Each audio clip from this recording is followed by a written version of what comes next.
Yes, Monday is a surprise, Kelly, but here we are. GH Doctor or GHDR, good morning or nearly morning to everyone. Emerald Preet, no, yeah, they're still Wednesdays, sir, but we're just doing a quickie here on Monday to see how that goes, how the software works out there. You can probably see it popping up there now. Joe S, glad to see you here. Igor, got the pictures, love the pictures. I tried to respond. I'm a one-finger typist, and I spelled your name wrong, and I apologize for that. But yeah, cool pictures. Pretty tough-looking truck, man. I can see where that would do the job. I appreciate you sending them to me there. Thank you. Robert Daniel, Gold Picard, welcome, guys. Welcome. Glad to see you. Trucker Hershey. All mixed up with the days, yeah. And done in Reno, Nevada at the Petro. Not a bad place to be camping. I always liked Reno. They used to, back when I was running, they had this thing called Boomtown. It was kind of a casino / truck stop, and it had a great buffet. Loved the buffet there, so I would stay there at Boomtown. It's gone now. Last time I was through there, it was a Cabela's store, I think it was, but man, Boomtown, yeah, any of the older guys will all remember Boomtown for the buffet there. But still, Reno's kind of a nice town to camp in before you pop over the hill. So that way you can get all your ducks in a row and get into California early before the scale opens at the bottom of the hill. That was what I like to do anyway. Bradley Weaver, thank you for joining us, Bradley. James Sandman, Hanad Ali, Windsor's nice weather. Yeah, I was just talking to a buddy of mine in Leamington there, and he said it's just beautiful down there. He says there's no snow or anything like that. So we got a photograph coming up here in a little while. You'll see why I'm envious of that. But you have to wait a few minutes. We'll pop that picture up on the screen for you. But yeah, yep, we're still waiting for the nice weather up here. Chris, Aurelia loading at a quarry, watching the storm come in. We've got some of that lake effect snow here, Chris, coming across the bay, off the bay. JP says his buffet is still a thing. Well, no, I guess during COVID, buffet isn't a thing anymore. But Captain Nice Guy, so I like the new background, he says. Thank you. I don't see anything on mine. Hopefully you can see something on yours, but all I can see is black screen. What else? JP says, you want snow? Head to the Coke. I'm headed in the opposite direction because I don't want snow. I'm sick of winter. I've had enough snow. Jack Burton says it's sunny and 60 degrees in the state of Oklahoma. Yeah, nice there. Hi from Alberta. Hi, Johnny.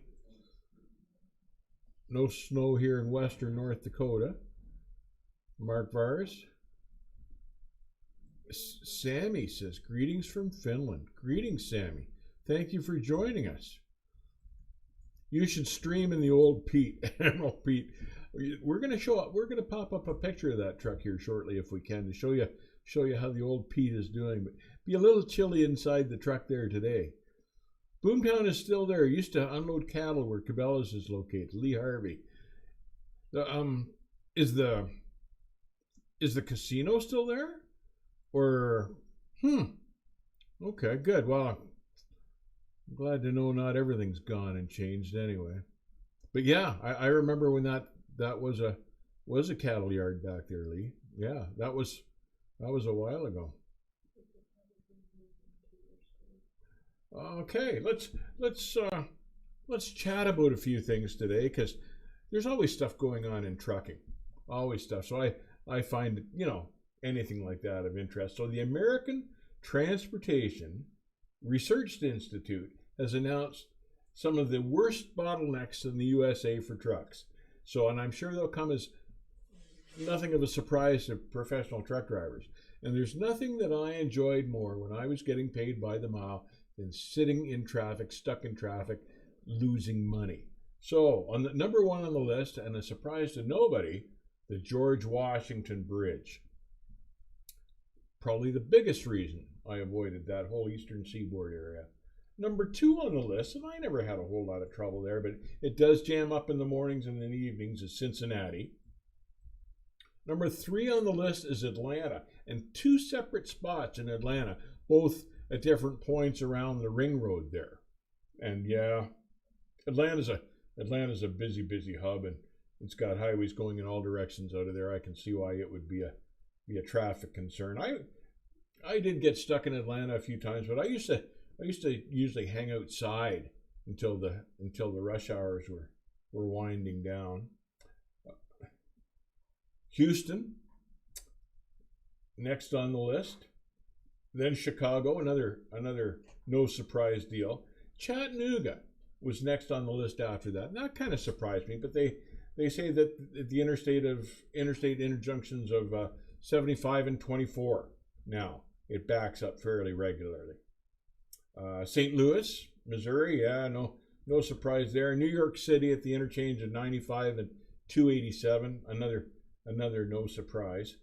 And here's one that did surprise me now. So as bad as traffic was, it must have gotten worse in California, but at San Bernardino, at the corner of 10 and 15, where those two meet as you're headed down the bottom of the mountain into LA. And I guess that backs up pretty bad now. But it's not, I was surprised that they didn't mention, like San Bernardino is not LA. And they didn't mention bottlenecks anywhere in Los Angeles. And they didn't mention bottlenecks anywhere in the Bay Area. And they didn't mention anything about Dallas, Texas, which surprised me too. So you never know. But the whole object of the game when you get paid by the mile is to avoid bottlenecks. Most guys that run trucks know enough to hang out at the truck stop till about 9 o'clock or 9:30 and follow the traffic into the cities rather than get caught in the morning rush hour. But yeah, sometimes you got to go. Sometimes you got to go. So you try to time it before rush hour, so you get in there at 5 in the morning and have to kill a couple hours at the loading dock. But that's not a bad deal either, because then at least you can take your time, find out where you've got to go, weave your way in there, not be in a rush thinking you're missing your appointment or something, and just land at your own speed and hang out and put your feet on the dash for an hour. And I've done that plenty of times.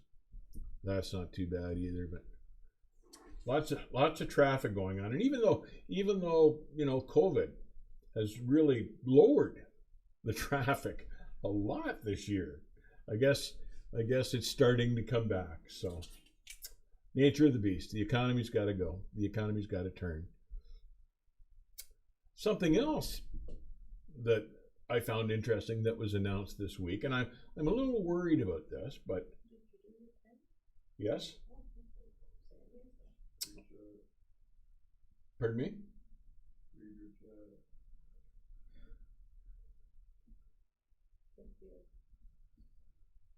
Hello there from Colorado, Tim Field. How are you doing? Boy, I bet you guys still got snow out there. I used to go to work at the 10 freeway in California from the 15 for a 30-mile drive. It would take me 1.5 to 2 hours, is what Tim Field Yeah, Tim Field says, I used to go to work at the 10 freeway in California from the 15. A 30-minute mile drive would take me an hour and a half to 2 hours. Yeah, it can back up there. And Haddad mentions I-94 in Detroit's not on the list either. So yeah, good point. That's interesting.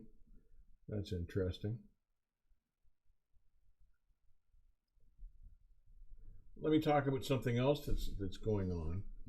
Because of COVID, the auto industry has slowed down, primarily with shipping out of Mexico this past year. So the auto sector has announced that they see 2021 that they'd pretty much like to double their production and double their shipping with cars coming out of Mexico. Now, it's interesting to know that right now, even, there's a truck crossing out of Mexico into the United States every 15 seconds. That's the kind of volume they have right now. And the biggest source of illegal drugs crossing into the United States is all from truck traffic coming from Mexico into the United States. And they want to double the automotive shipments. So that means they're doubling the number of trucks. So that might mean they're doubling the amount of drug shipments that sneak through. That's upsetting. That worries me. You know, they can't possibly. There's so many trucks. They can't possibly check them all. It's just a nightmare. But for drivers handling shipments in those border areas out of Mexico, be particularly careful to check your seals and your cargo when you can and stuff like that, because you want to make damn sure you don't get caught in the middle of something like that. And you know, once you're into Texas or Arizona or wherever you're going, if you can, have another look at your cargo just to make sure you're good to go. Because you know, it's so easy. Truck drivers get caught in that kind of stuff all the time, and just, you know, they're just innocently hauling the trailers. And I wouldn't want to see anybody hung up in a situation like that. And it's, you know, the odds of that are increasing. So I want to caution all of you to be particularly careful about that.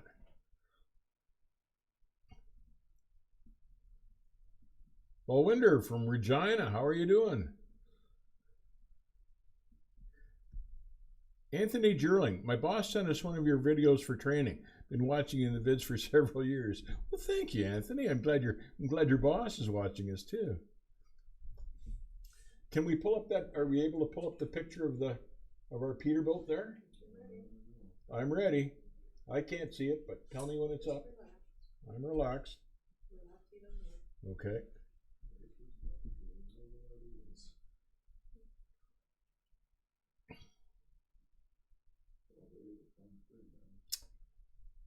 This is a picture, if you can see it, of our 2004 Pete. And that should give you some indication as to what we're facing for snow level up here where we live. Now there it is. This is March 1st, and I've already shoveled it out at the end of December and at the end of January. And I took this picture going in at the end of February, and here's what the snow is built up in February. In a short month, just in 1 month, there's the kind of snow we've accumulated that I have to keep off this truck. And I keep the snow off the truck primarily because the hood is aluminum and it's flat. So when the snow builds up on the hood of my truck, it starts to weigh a lot, and I'm worried about it bending and flexing the aluminum hood. So that's why I'm on it all the time to shovel it off. Off to the one side of the picture, you can see a little bit of an old trailer that I've still got there. It's a storage trailer now, but it was an old Fruhoff trailer, one of the last Fruhoffs built before Fruhoff went under. It was built in Arizona, and it has a translucent roof. So they're built really light. The roof bows are aluminum and they're very light. And when the snow piles up on that trailer, I have to get up on the roof of that trailer and shovel that whole roof off as well, so it doesn't collapse. It's already collapsed on me once, and I learned a valuable lesson there, so I don't let snow build up on the roof of that trailer anymore. But that is one uncomfortable job for me, getting up onto that roof of that trailer and shoveling that trailer off. I haven't come off the top yet, but I'm sure one of these days I will.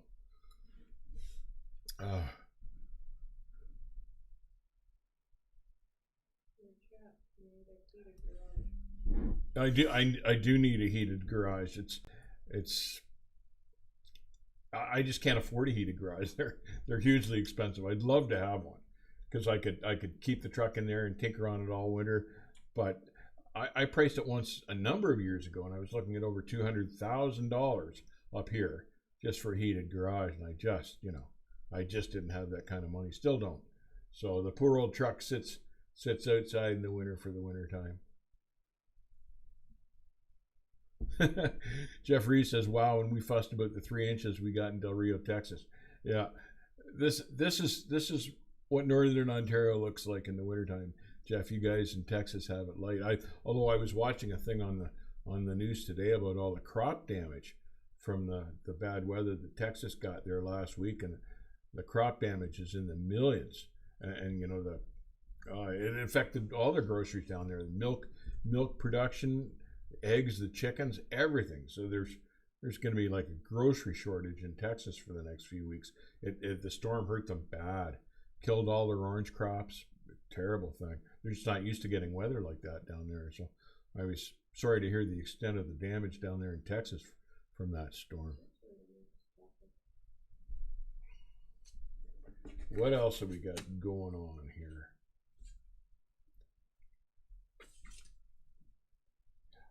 Now, I'm always harping at you guys, one of the best jobs that you can get in trucking is working for private fleets. Because private fleets pay well, they take care of their drivers well, they have nice equipment. Well, here's a private fleet now it's Gemini Motor Transport, and I didn't recognize that name when I heard it, but they are actually the transport division for the fuel hauling sector of Love's truck stops. And you've all seen those trucks that haul the fuel into the Love's truck stops and fuel stops. And they've got nice equipment. All their trucks are new, well kept, clean, polished. But those guys at Love's have announced like a $14.5 million bonus initiative for their drivers to help keep them. They don't want their drivers leaving. So they've established a really good incentive package for their drivers that haul that fuel for Love's truck stop. So if you're looking for a good job, and they're based out of Oklahoma, I believe, but check out Gemini Motor Transport, or go into your next Love's truck stop and check that out, because those guys obviously are treating their drivers very well. They're giving them incentive bonuses and stuff, paying them well. They drive nice equipment. It's a good private fleet to work for. So there's a fleet to have a good close look at if you're thinking about doing a change. There's a fleet I'd recommend right there.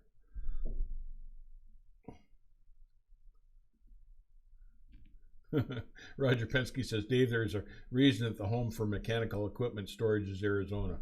Yes, I could probably build a shed cheaper in Arizona than I could up here too. I'd love to be in Arizona this winter, but with the COVID thing, it's just not working out. But yeah, I was reading that Nikola is putting together a big factory out there in Arizona. I'd like to see that in progress. One of our guys is hauling material out to that. One of our friends here. So that's kind of nice to see. But yeah, I was always a fan of Arizona. I like going down there. I loaded a lot out of Yuma, Arizona in the wintertime. A lot of produce out of there. Something else that drivers should be aware of is the big safety blitz. Now, it's not till May, but it's May 4th till 6th.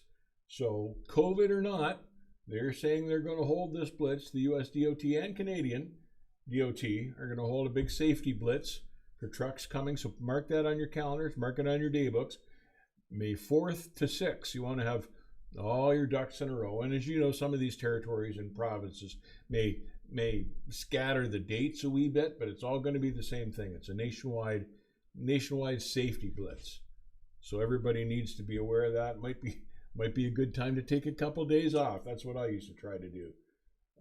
Because sometimes those safety blitz are a good thing, and sometimes they're just a money grab. So govern yourself accordingly, as the lawyers would say. But May 4th to 6th, be aware of the safety blitz that's on their calendars.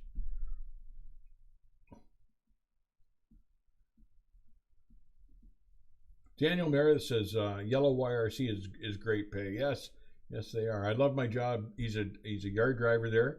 Super easy, weekends off, and great insurance. And they're unionized too, I think, aren't you, Daniel? I think that's one of the last unionized, good unionized trucking company jobs there are right now. So I'd be all over that. Good place to work. Trucker Beetle Bailey lives in Louisville, Texas, which is North Dallas. After the third day of no power and water, I had to get a load out of town just to get a shower in Oklahoma. Yeah, I know it's been tough down there. Like 3 or 4 million people affected, sleeping in their cars, and it's been awful. Our prayers go out to them.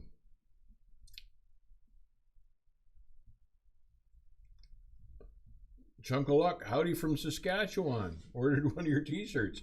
Thank you, sir. Appreciate that. James Milanese, Pole Barn. I used to have friends that came up from Ohio, and they bemoaned the fact that you couldn't find anybody up in northern Ontario that understood what a pole barn was. And it's true. You can talk to all the contractors around here. None of them have any clue as to what it is or how to build one. And that would be all I would need to keep the snow off my truck. But it's just nobody understands what that is up in northern Ontario. And I have no idea why that is. But yeah, pole barn would be the ideal solution. But not happening.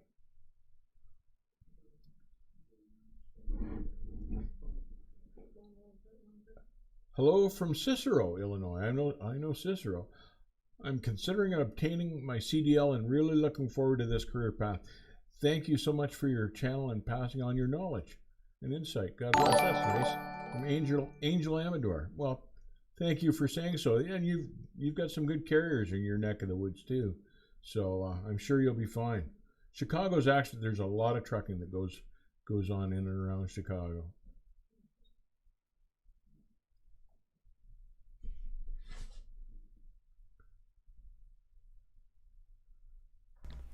Captain Nice Guy coming in with the $20. Good to see you in the chat this afternoon, my friend. Thank you very much for the donation. Really appreciate that. Just looked up Gemini Motor Transport. They've got all positions all over, including OTR. They do require 2 years of experience, but they're also offering a $1,000 sign-on bonus. Looks good. Thank you again, Captain Nice Guy. Thank you, Captain Nice Guy. And yeah, they've got Love's truck stops all over the country. So no matter where you are, I'm sure you could hook up in there. And I think they're a pretty good company to work for. What do I think about the future fuel prices with the new administration in the States? Jack Burton. There's some interesting stuff too. So you know the infrastructure needs some serious work. And generally that's raised by increasing fuel prices, which have been going up in recent months, as you've seen, but they need an awful lot of money. They've got an awful long way to go. The fuel prices now that COVID's winding down, the fuel prices are going to go up anyway. But what else is interesting about this, and this new Secretary of Transportation, this Pickle Park Pete, has noted that raising fuel taxes doesn't do any good on electric trucks and electric cars. So they're going to have to figure out some whole new system of taxation when all these electric vehicles finally come into being. And he's basically saying, we're going to have to turn these all into toll roads once the electric vehicles become a big thing here, because there will be no more fuel taxes. And I never thought of that. There is a really interesting problem that they've got to look forward to. But yeah, the fuel prices are going to continue to march their way up. They've got to. They've been pretty good for a while, so we really can't complain. But sadly, they will go up. They will go up.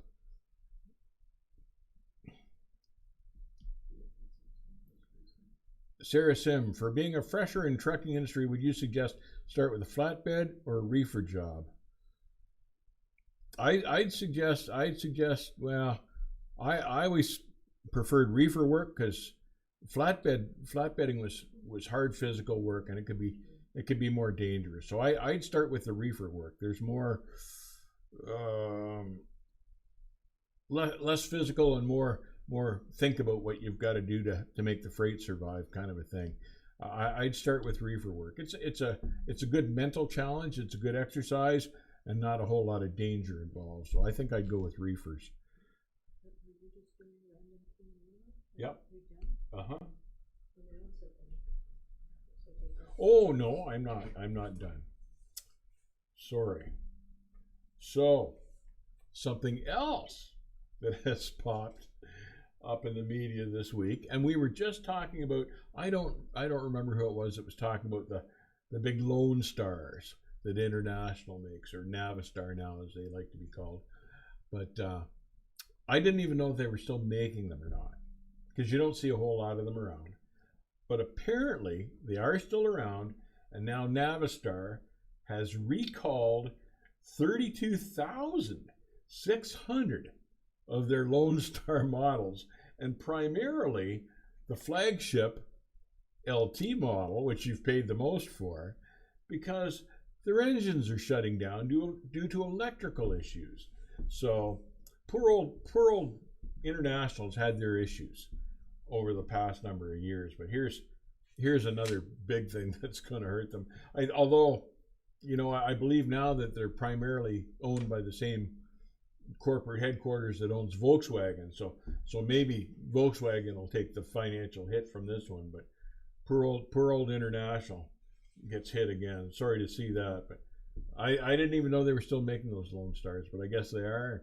I guess they're all getting recalled, so that kind of sucks for those guys. So that's all I really wanted to bring up in the chat that I had going on. And that's just this week in trucking. There's always stuff going on. So we can do a Q&A here for the next little session here. Doug Ackerman, she points out to me. I just got to find the comment.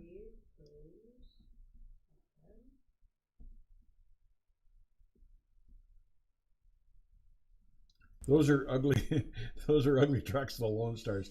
Doug Ackerman. Some guys like those trucks. We thought when they came out, the first connection we made was that we thought they looked like the Batmobile. I don't know whether everybody made that connection or not, but Igor doesn't like them either.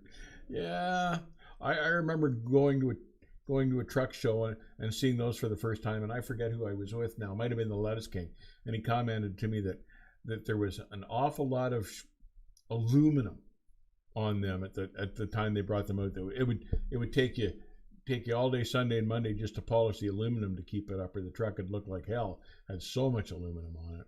I remember him saying that, but yeah, I was, International made really good trucks at one time. I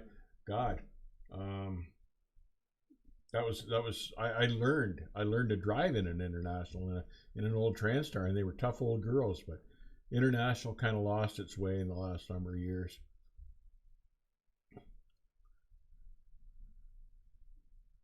Yeah, Robert Daniels says, name one International big truck that never had some sort of electrical issue. Yeah, good point. Good point, Robert. And Zipperbag says, and they're ugly too.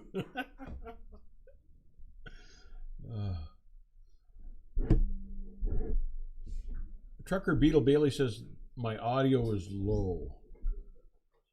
See what Nick can do about that, and I'll drag the mic in closer.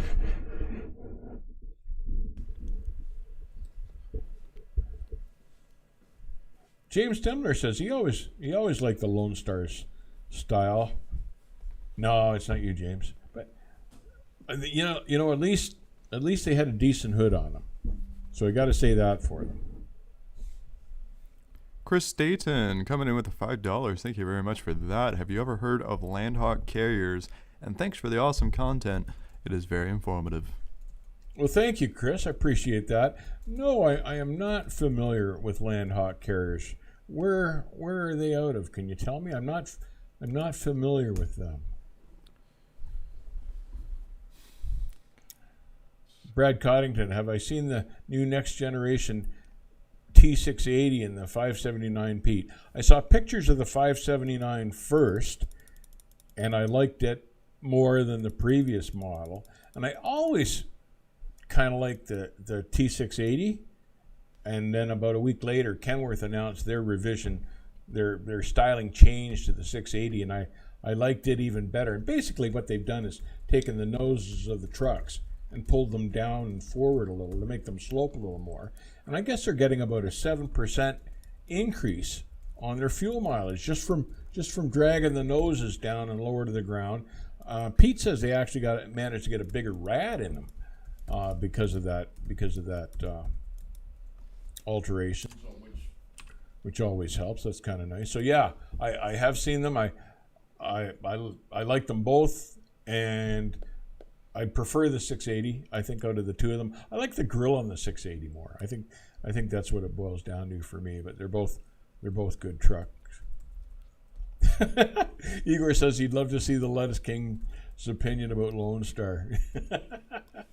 Yeah, I can pretty much tell you what it is, but you can pretty much guess what it is already anyway.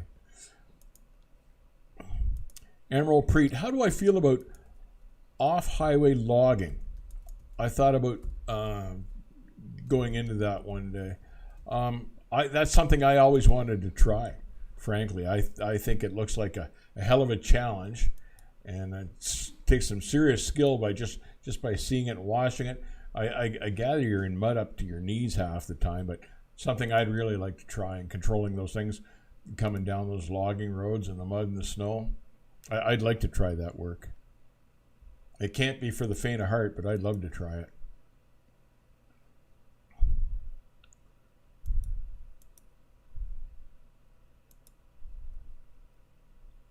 Hetzel King says, what's a good company to team drive for? Make 90 grand a year, 70 after taxes. There's an outfit up here called Gary Mercer Trucking.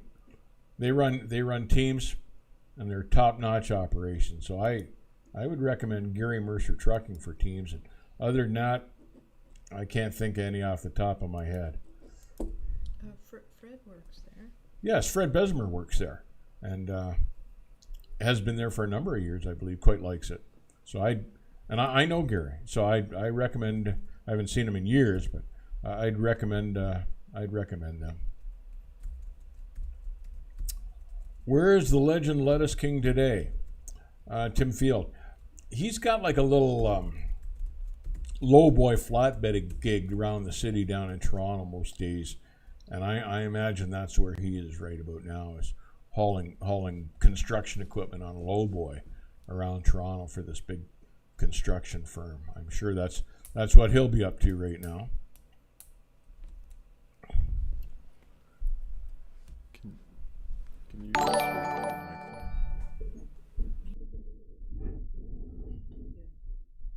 They say it's best flat on. You can hear the filter toward.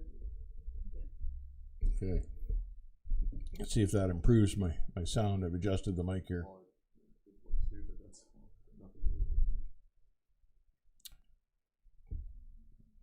Creekbank Therapy. Grandfather was a logger out of Maine. Oh, they got some serious logging down there, boy. We got some serious logging here as well, out in British Columbia.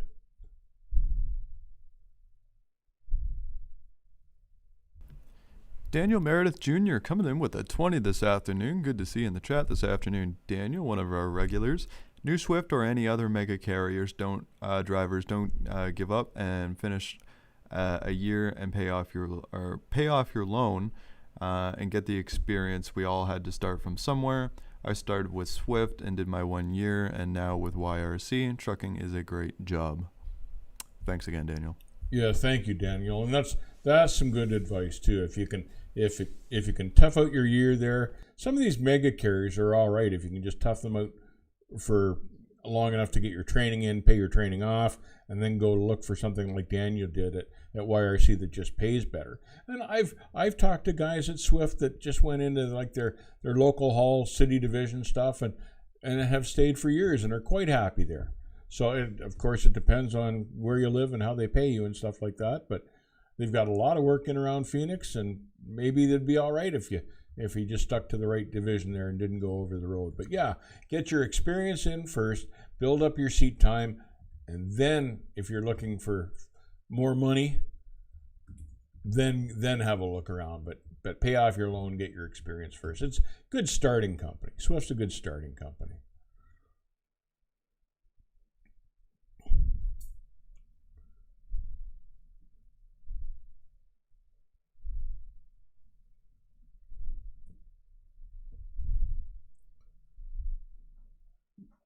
Trucker Beetle Bailey says, the company I work for does teams 70 cents per mile, and they run about 7,000 miles a week or more. Sounds all right. He doesn't mention what company that is.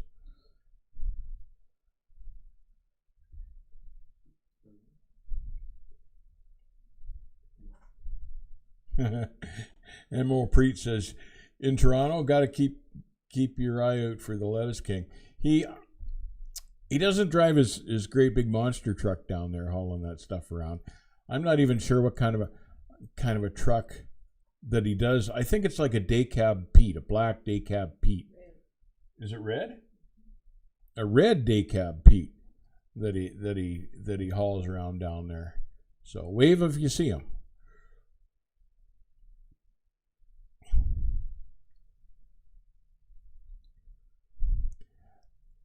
Johnny Hung says we need to remove the speed governors on the trucks, or at least make them minimum of 72 miles an hour. They're dangerous on the interstates. That's Johnny Hung. We in Ontario and Quebec have a speed limiter law on trucks, and it's been nothing but a bad thing, because the cars are all doing one speed and the trucks are all doing another, and the trucks don't even have the speed to pass one another. So they get up beside each other and just make roadblocks, basically, for the four-wheelers. The four-wheelers get mad. They try to pass them on the shoulders, going through the ditches and stuff, and it's a mess. And those same trucks that run up here in Ontario that are governed by 65 miles an hour get into the States and get into some place like Wyoming, where the speed limit is 75 miles an hour, and they can't adjust their speed up. And they're even more of a hazard in Wyoming. I'm all against speed limiters. It's not a safety thing. It's just they're trying to sell you that because they're trying to save fuel, but it's certainly not safer.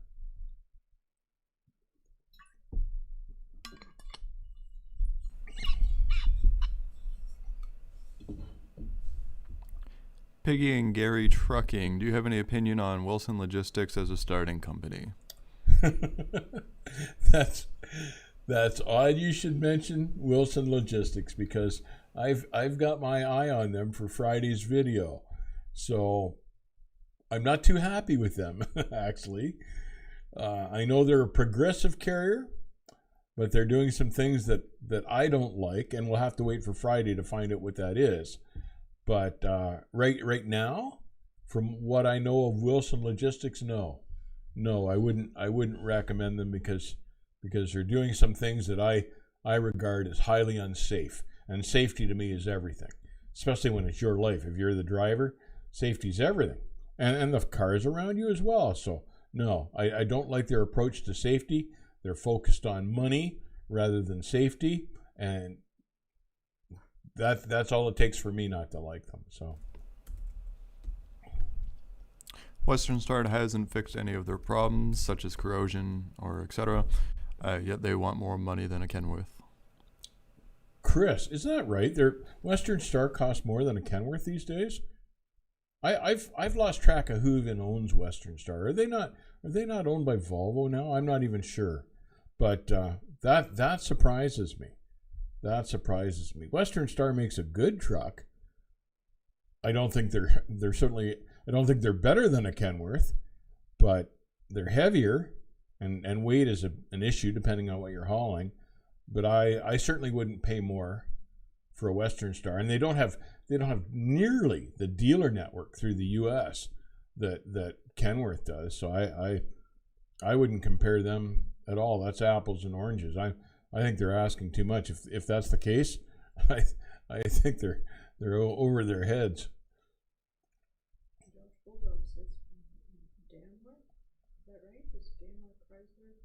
Yeah. Yeah. I'm not sure.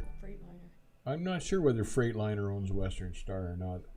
I'm thinking it's Volvo, but you could be right. I'm not sure. I know they're not owned by Western Star anymore. Piggy and Gary, thank you for the $5. He says thank you. Now I cannot wait until Friday. Thank you, Piggy and Gary Trucking. I appreciate it. I was just about to say that I drove a 1979 Western Star that I picked up right at the factory in Kelowna, BC, when they were building them there. It was a company truck that I drove, and it was one of the nicest trucks that I had ever driven. I really liked that old Western Star, and hand built in Kelowna at the time in '79. They were beautiful trucks. Best upholstery I'd ever seen. Nicest upholstery. Great old trucks. Yeah, Kelly Patterson confirms they're owned by Freightliner now. Huh. What do you know? Oh, and the Cat Trucker says that too. Daimler owns Western Star. And yeah, they own Freightliner and Mercedes-Benz as well. Yeah, I knew they weren't owned by Western Star anymore, but oh well. Lyndon Johnson. Now there's a name. Howdy from Tennessee FedEx Ground Freight, line haul guy who's jealous of you all you freight guys. FedEx Ground. Man, they're a big operation. I've delivered to a couple of their hubs. Where did I used to go? They had a big hub south of Indianapolis at the airport there. In fact, they damn near own the whole airport. Maybe they do, but FedEx, a huge corporation.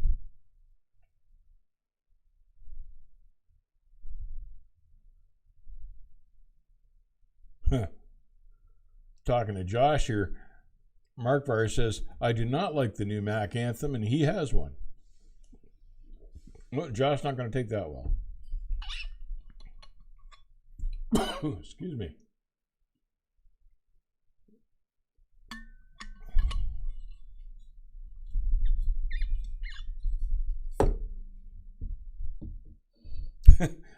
Lee Harvey says Western Star, aka Canadian Freightliner.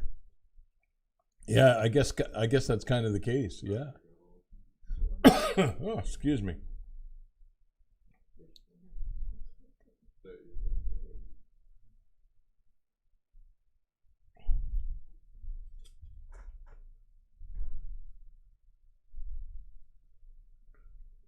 Talking about trucks there, I should mention this too. You were looking at the picture of my Pete with the snow on the hood. When I had the Kenworth had the big fiberglass hood, the heavy hood. Never had to worry about the snow, the weight of the snow collapsing the hood on any of my Kenworths because the hoods were solid and strong. The truck weighed more.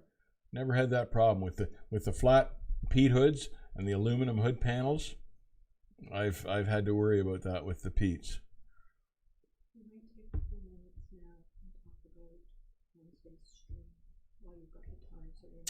That's a good idea. Wednesday's stream that we're gearing up for here, and part of the reason for the new software, we're going to do an extra long stream on Wednesday, and it's going to be about the dangers of this job, of your trucking career, and why I think it needs to pay us better. And someone commented there a week or two ago about truck drivers as being low income earners and low paid wage earners, low skilled labor. And the more I thought about that, the more I thought that rotted my socks. And I wanted to have a stream where I explained or tried to explain all the intricacies and the dangers inherent in this job and doing it well, and why I don't feel that most of us are paid nearly what we're worth, and why trucking companies need to consider and need to understand what truck drivers go through and why they're worth more than a lot of these mega carriers are willing to pay us. And that's why I don't like working for the mega carriers, because they tend not to recognize what a truck driver goes through and the dangers involved in this job. So I'm gonna take some time and point that out. The mega carriers are not gonna like Wednesday's live stream, but I don't care. Daniel coming in with the 5 again. Thank you very much for that. Why does Walmart pay their drivers good, but when you have a Swift driver who's hauling the same freight to the same location for Walmart, gets paid horribly? Yeah, good question. Good question. I know there's all sorts of different schemes where they scoop money out of the drivers' pockets whenever they can. But yeah. So back to the stream that we hope we can make it. Yeah, so I sure hope you guys all join us for the stream on Wednesday, because I want to hear from you guys. But there's all sorts of dangers, and I'm going to go through them all too. Really typically this was going to be a podcast. and we're going to try to make a podcast. I said it was going to be a podcast. It was going to be something that we were going to do as a podcast, but we're going to put it through as a live stream. But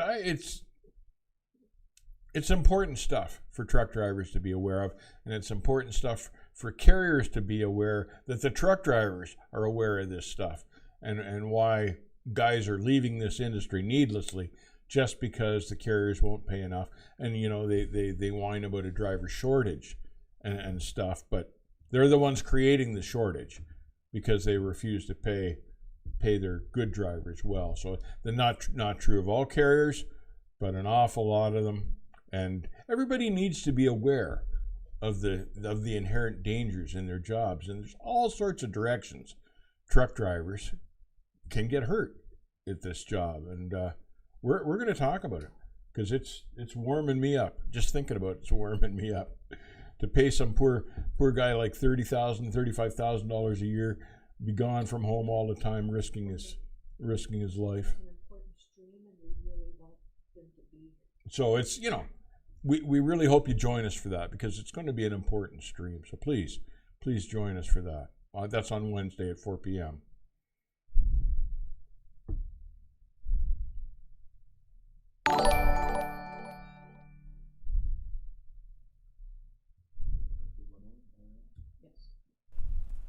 Chris Staden coming in with the 2. Thanks for that. Landhawk Carriers is based out of Bolingbrook, Illinois. Huh. Well, I've been through Bolingbrook. I've been through Bolingbrook a number of times. They must be a fairly small carrier. But Chris, thank you for the donation. But no, I wasn't aware of them. I'd be curious what kind of haulage they do. Oh, GP Transco's in the house. Welcome.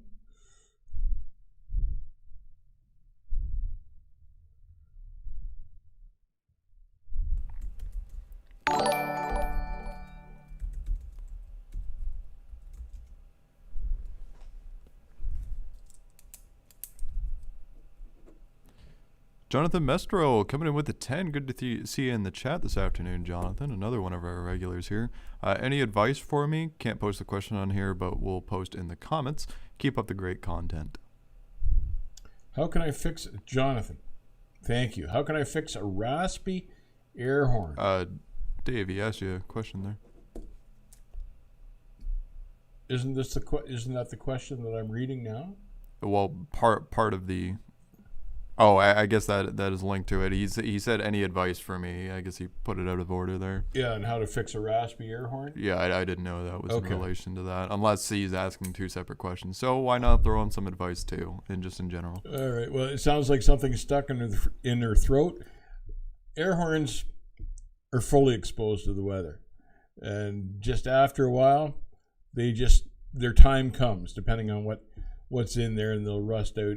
And Jonathan, the easiest thing to do is just have the shop replace the air horn. Sad but true. But yeah, they do go after a while. And when you get the new one, try to use it relatively frequently. Like I wasn't the guy that would go down and blow his horn every week just because I like the sound of it. But if you don't use them and don't keep them cleared up and don't try to keep the snow out of them, and get a cover for the new one when you replace it too, like a snow cover or a bell cover. And that'll help keep them clean and last longer. You got to use them every once in a while just to keep them working properly. Edward Aguilar, why didn't the miles on my pay match the miles on my truck? GPS. Edward, you need to march right into payroll and ask them that exact same question. That is one of the favorite tricks of carriers to steal money from their drivers, is cheat them on the mileage. That's probably the top trick they use. So go in there and ask payroll why that is, and check your GPS against your odometer readings, which you should have on your logs now, on your e-logs, and you should be able to go back and check those too, and look at the mileages on your odometer readings as well. But that is the favorite trick of carriers. When you get paid by the mile, it's important to get the miles right. So go after them in there, Edward. Daniel, thanks for another 2. If farmers are hurting, it's hurting the trucking as well. Daniel, that's right too, and yeah, Texas, the farmers have been devastated through this whole thing because of the weather. But we need the farmers to eat, and so many people never even think of that. But when farming goes down, or when farming's in trouble, we're all in trouble, because we can't get all our groceries from China. It's the fresh stuff they eat that matters, and we rely totally on our farmers for that. And the truck drivers that bring it to the markets. So let's not ever forget them, or the fact that we deliver all that stuff. How does the government allow companies to screw us so much, and vice versa with the DOT?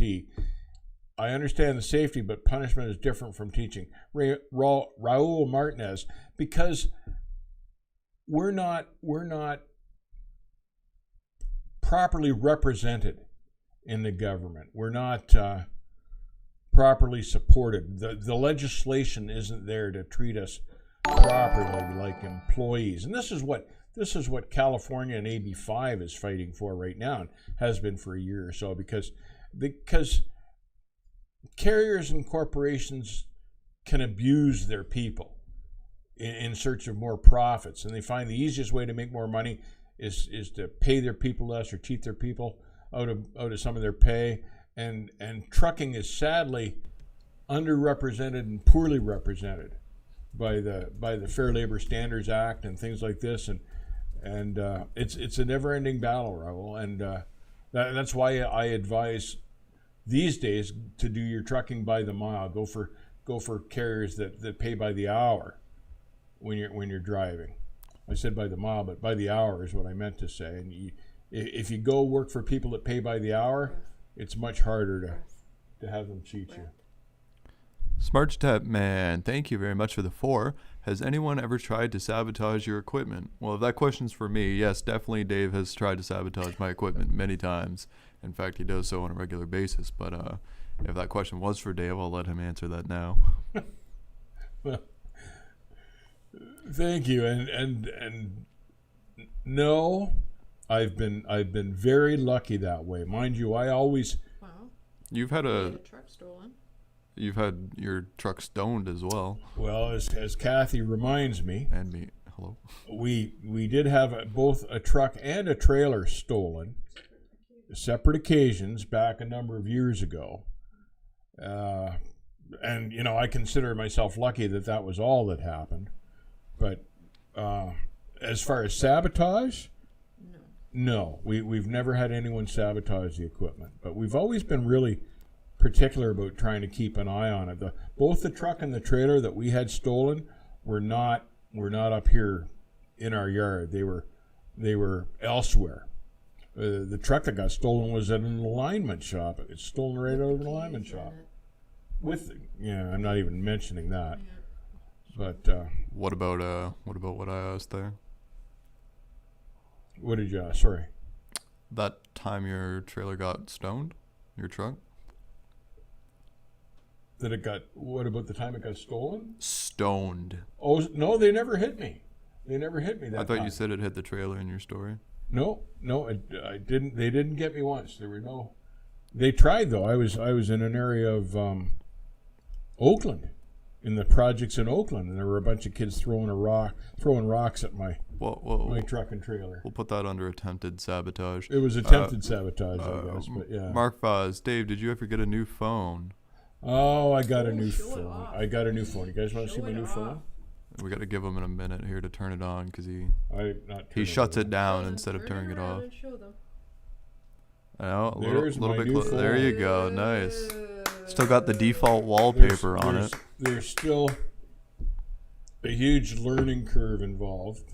So far, I've managed to input successfully 3 different phone numbers: Kathy's and the Lettuce King's and Richard's phone number. The only 3 phone numbers I managed. And I took a picture. That picture of the truck in the snow, I took a picture with my new phone of that.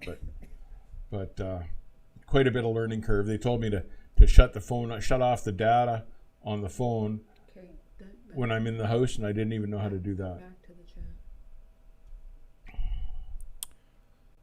Learning curve, to say the least.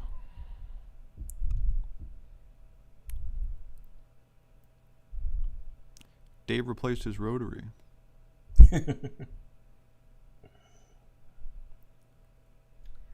Transco had a question. Nick, do you see it? They had a question. Or Terry J said his buddy had a truck stolen from a repair shop yard. Josh, no, it wasn't the Blue Pete Josh that got stolen. That was a Kenworth, a white Kenworth that we owned a number of years ago, and a drunk driver ricocheted off the steering axle. So we sent it in for an alignment, and it got stolen from the alignment shop. And it was only a couple months old. It was about 3 months old at the time. And then, of course, the insurance company just dragged their heels and screwed us over on that deal. We got our money. Mark of Oz, don't worry, I enjoy watching him struggle just as much as you do. So the What? the benefit is shared there. GP Transco had a question, then I'll come back to you, Jonathan. I see your donation there. GP Transco wanted to know thoughts about carriers paying zip to zip. What more reasonable method could you have? Zip to zip. At least you know the miles are accurate. So yeah, I have no problem with zip to zip. And PC Miler. I ran PC Miler myself. I found that was pretty damn accurate. No problem with that at all. But the carrier's got to be willing to show you that mileage. And because what happened with me was I had my own PC Miler. So when I retired, I tried to work part-time for this carrier, and they said they claimed they paid PC Miler. I'd look at my pay statement, and it didn't match my PC Miler. So I'd run the trip on my PC Miler, print it out, take it to them, go, well, how come this doesn't match out? And they would never show me their printout, so they were beating me there. But no, if the carrier's honest, like GP Transco, and they're doing zip to zip, PC Miler or something like that, no problem with that at all. None.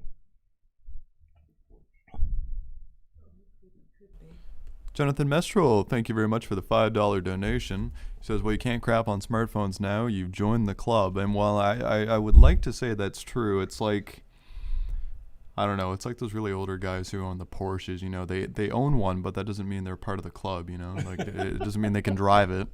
It doesn't even mean they can unlock the door, you know, or the other way around, people who own the merchandise for Porsches, but don't actually own a Porsche, those kind of people. So, you can think of it that way.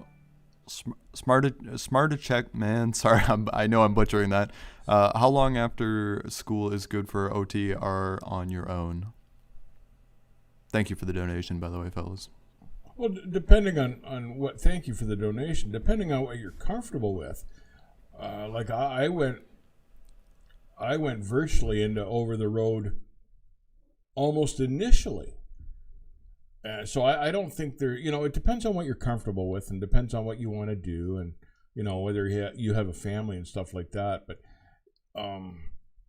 over the road, when you're just doing nonstop interstate miles, is relatively easy work compared to, like, doing local and shuffling a 53-foot trailer around a city, something like that. I would find that a lot harder. So I think over the road for a guy fresh out of school is probably a good thing in most cases. That was the way that I would recommend. So yeah, go for it if you can, if your family has no objections to it.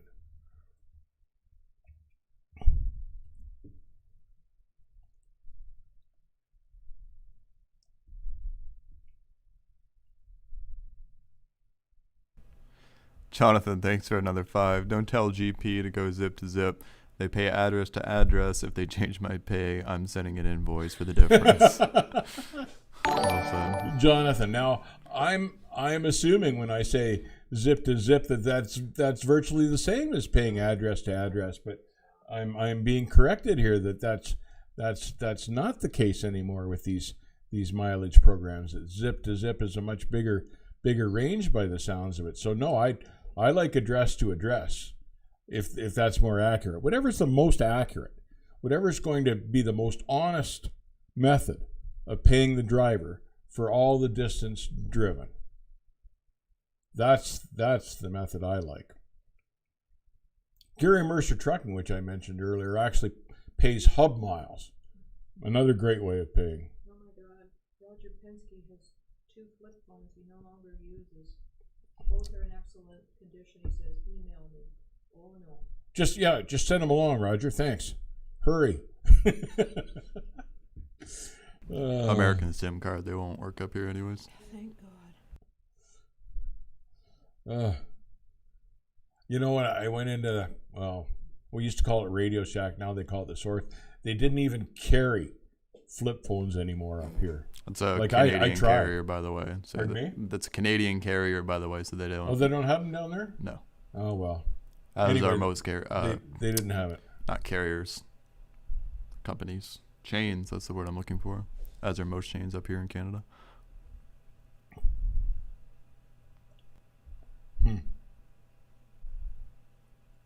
Yes, you could be 20 to 25 miles away if you go zip to zip. Zip to zip can be out that 25 miles? Oh, I had no idea. I thought that was the same as address to address. But no, No. With the program, Smart Trucking. Well, I haven't had to run mileage on the zip to zip program in years, so I didn't know there was such a program. Any carriers out of Houston, Texas that pay us hourly? Creek Bank Therapy. The names escape me. Dupree Logistics, I believe, has a terminal in Houston or close by. I know they do. So check out Dupree Logistics, one of my favorite tanker carriers out of that area. I know they pay hourly. Depending on the toll road, yes, most toll roads charge by the axle. So yes, in most cases. The more axles you have, the more it costs you.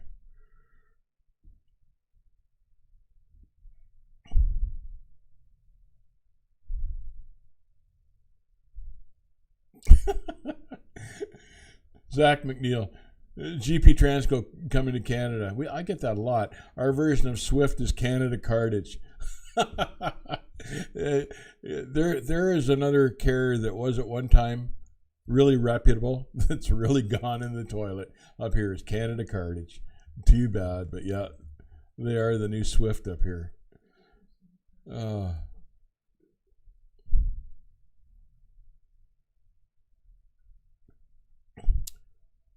Roger Penske says, I don't think there is a SIM card in a flip phone. I think there is. I'm pretty sure there is, Roger. Although I tried to retrieve mine out of my flip phone after it went through the washing machine, but they said it wouldn't be any good anyway, so not to bother. I believe you can get them without SIM cards. That's why you can just go to a gas station and get like a prepaid one and be able to use it. I don't know if it's just if there's just no SIM cards in them or some come with and some come without. I think maybe the ones that aren't tied to a specific carrier are the ones that come out with without SIM cards. That's why you can give it to person, so at least I think. If anyone can clarify in chat for me, that would be appreciated. Jazz Whale, I like the name, by the way. $5. Thank you very much for that, Jazz Whale. Western Express International trucks won't idle continuously if it's left between freezing and 72 degrees outside. How is that legal? Thank you very much for the 5. Yeah, thank you, Jazz, and that's a really good question, and it shouldn't be legal. You should have some way of protecting your driver, your personnel, from the weather. And if Western Express is too cheap to put on some sort of a generator or a tri-pack or something like that, those trucks should be allowed to idle. And I know carriers do this because they're trying to save fuel. I think that's wrong. I think that's crazy. I don't think anybody should work for Western Express anyway. So there's another good reason to get away from a carrier like Western Express, because they're treating their drivers like dogs if that's what they're doing. And it shouldn't be legal, and nobody should work there. Simple as that. Cryptoverse says flip phones have a hand crank. Well, actually, quite a few things that Dave owns have hand cranks to them. So good to see those haven't gone out of style yet. Winston says all his flip phones have had SIM cards. So all cell phones have SIM cards. So the ones that are locked to carriers and are pre-installed. So yeah, I was kind of on the right track there. It's just the ones that are sold under specific carriers are the ones that are locked to certain SIM cards. I miss the rotary phones.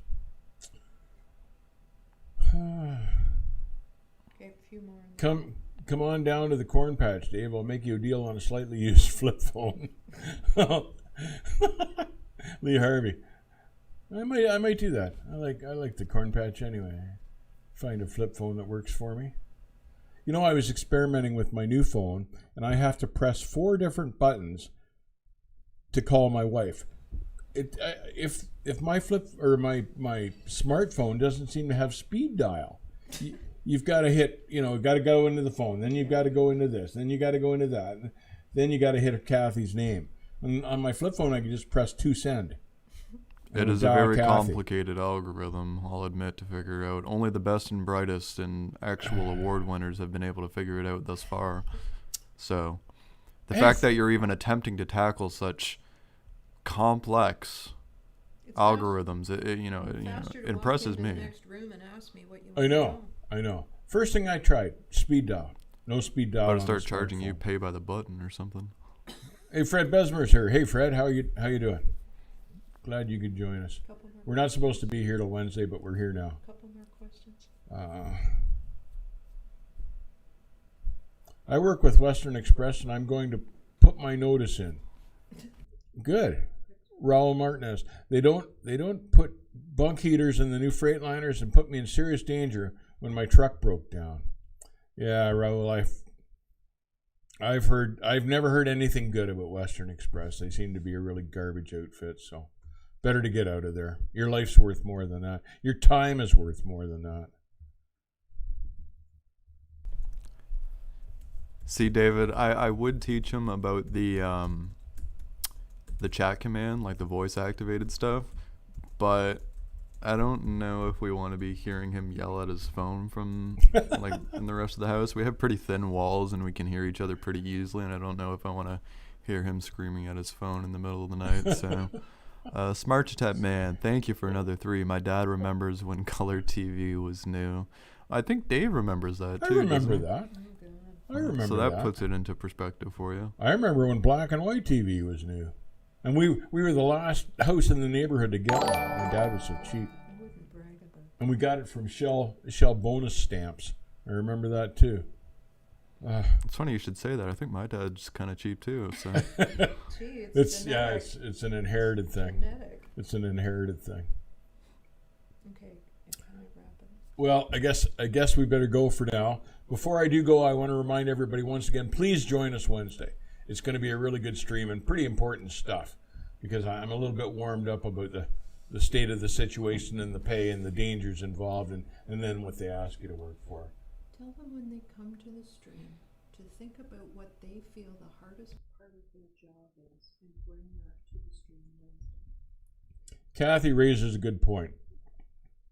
When you do come to the stream Wednesday, try to think before then of what the hardest part of your job is, and then let us know Wednesday when you come to the stream what that is exactly, the hardest part of your job.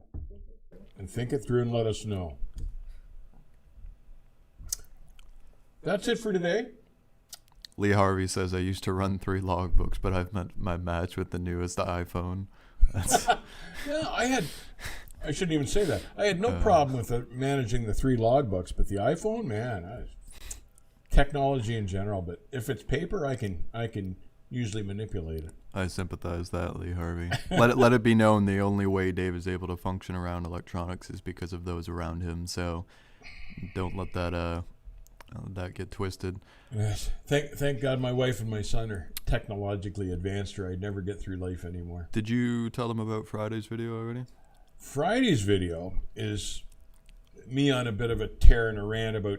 Sounds like every video. About what the FMCSA and Wilson Logistics are up to these days. And Go no further. I have a problem with that. So join us Friday for that too. In the meantime, stay safe. Keep the rubber side down. We'll see you on Wednesday there.